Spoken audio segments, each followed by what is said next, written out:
Hello viewers and happy Halloween. In light of this, we've decided to take a look at the 10 best modern horror films. For our definition of modern, we're looking at movies made in the 21st century.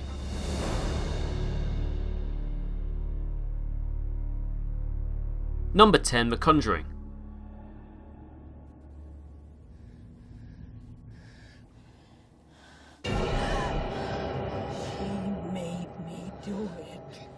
Presently perhaps the most successful horror director of this century, James Wan turned to the haunted house genre and delivered The Conjuring. Starring Patrick Wilson and Vera Farmiga as real-life paranormal investigators Ed and Lorraine Warren, The Conjuring follows as they come to the aid of a couple living in a haunted Rhode Island farmhouse. With beautiful cinematography and heavy on mood and period detailing rather than gore, it's easy to see why it spawned an equally fantastic sequel.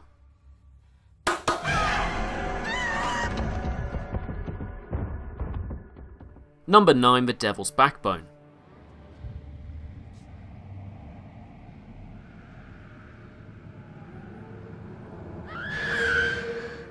This Spanish Gothic horror film from Guillermo del Toro follows 12-year-old Carlos, who arrives at an ominous boys' orphanage shortly after the end of the Spanish Civil War, wherein he discovers the school is haunted and has many dark secrets which he must uncover. A rich political allegory disguised as an art house horror, The Devil's Backbone hauntingly ruminates on the decay of a country whose living are so stuck in the past as to seem like ghosts, a creepily atmospheric and haunting ghost story. Number 8, It. Pennywise? Yes, meet Georgie. Georgie, meet Pennywise. Now we aren't strangers, are we? Armed with a script that cuts the epic novel in half and focuses solely on the kids' side of the narrative of the haunted town story, Andy Muschietti's movie not only weaves a fantastic self-contained scary story, but also immediately makes you start begging for the adult-centric sequel. Transplanting the story from the mid-1960s to the late 1980s, the film is successfully both a nostalgia bomb and hilarious, while also being surprisingly scary and shocking, with a great deal of credit in that department going to Bill Skarsgård as Pennywise.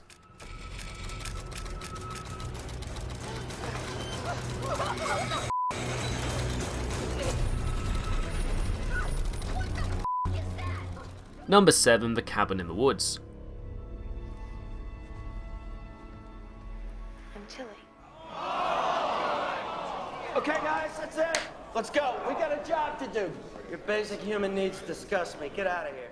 Drew Goddard's The Cabin in the Woods isn't only a very satisfying horror movie about a bunch of 20-somethings who choose the wrong location for a vacation, it's also a smartly self-reflexive look at the value of horror movies themselves. Co-written by Joss Whedon, The Cabin in the Woods plays the rules of the game even as it breaks them one by one. But Goddard isn't content to simply subvert the familiar tropes about who's going to die and how. He uses their knowledge to confront their meaning and implicate our yearning. They made us choose how we die.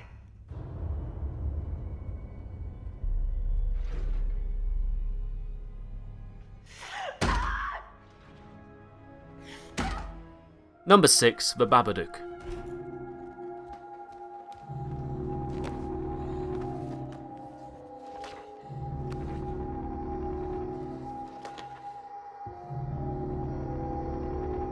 Australian horror The Babadook is a film that came completely out of nowhere. Writer-director Jennifer Kent had never written or directed a feature before. However, one amazing piece of work can leave quite an impression, and the reality is that her debut is not only one of the scariest movies of the 21st century, but rather one of the scariest movies of all time. The mother-son relationship between Essie Davis and Noah Wiseman is psychological torture enough, but then the story introduces the titular monster and the whole thing just becomes a living nightmare that leaves you watching in terror.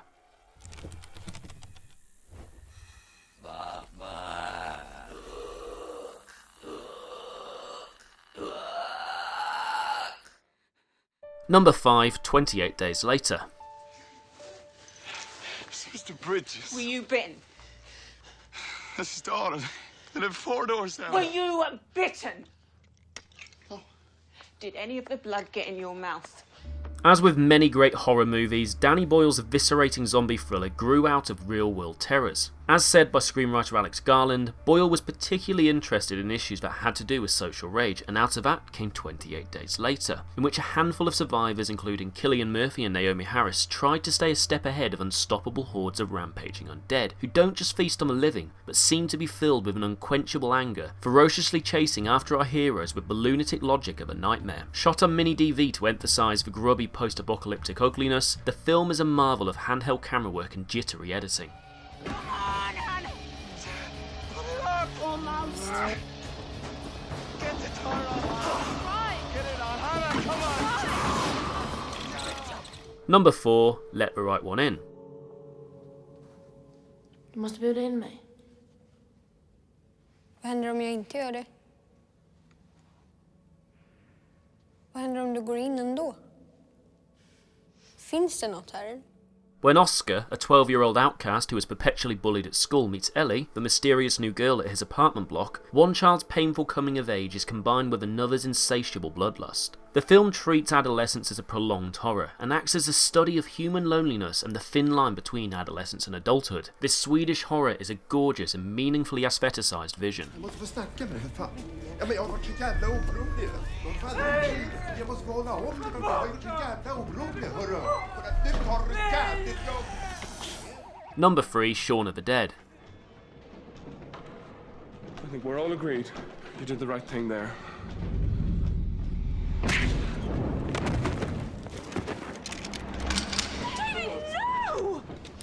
Edgar Wright and co-writers Simon Pegg and Nick Frost made Shaun of the Dead with the intention of creating a legitimate zombie movie, in tune with the genre's finest editions, but with an added dose of whip-smart comedy over the top of an undead survival tale. The first in the trio's Cornetto's trilogy is the only one to embrace classic horror tropes, but it's also a perfect sign of things to come, showcasing Wright's use of style in service of grand genre traditions. However, it really stands the test of time because no matter how much humour is injected, the threat still remains serious.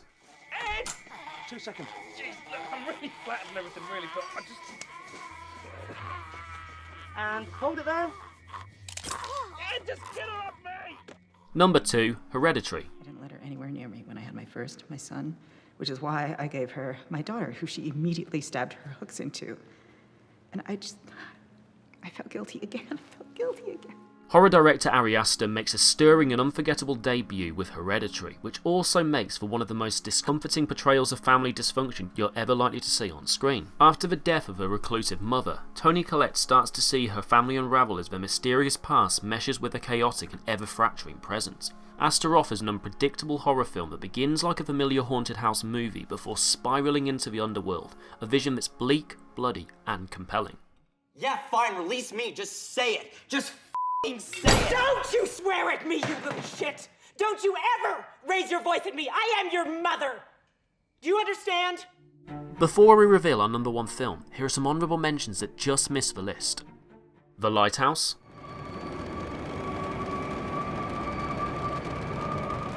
Train to Busan,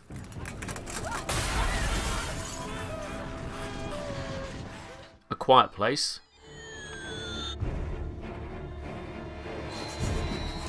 The Descent,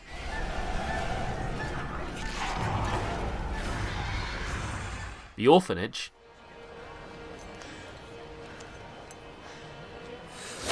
It Follows.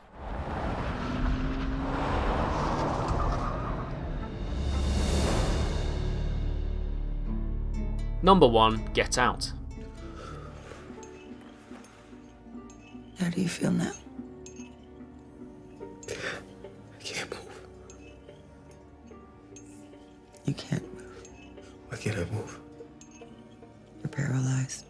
It was an instant classic and the inescapable horror movie of 2017, both a pitch-perfect throwback to the social thrillers of the past and a current racial state-of-the-nation address that touched a raw nerve. A lesser filmmaker might have reduced the story to little more than a collection of socially conscious jump scares, but instead Jordan Peele turned Get Out into something unique, a straight-up nightmare that laced its satirical jabs with genuine menace and remains emblematic of current society.